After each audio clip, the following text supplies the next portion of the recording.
Okay, so progress I've made since my last newsletter is I've put together this mount here for the carrier bearing for the jack shaft.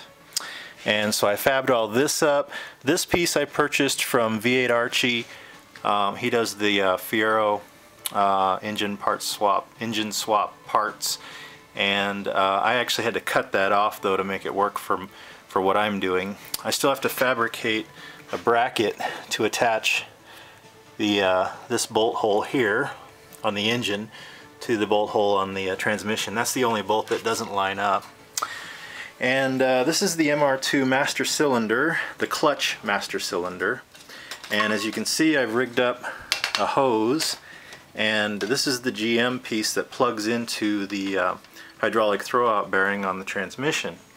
And what I'm doing is I'm trying to check the clutch for clearance and check the throwout bearing, how much travel it has, how much it moves the diaphragm fingers on the pressure plate.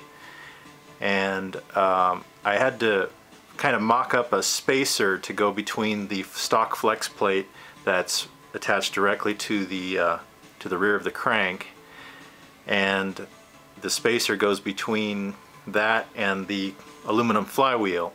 The flywheel had to go inside the bell housing deeper than the stock flex plate goes in, and I couldn't just use the stock flywheel because it just doesn't go in far enough, so I had to remove the ring gear off of the flywheel.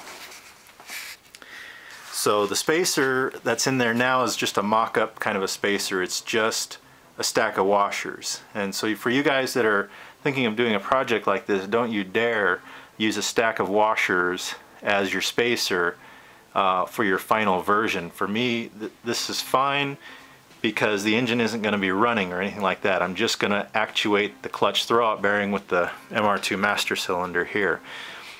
For a running engine, a stack of washers just ain't going to cut it.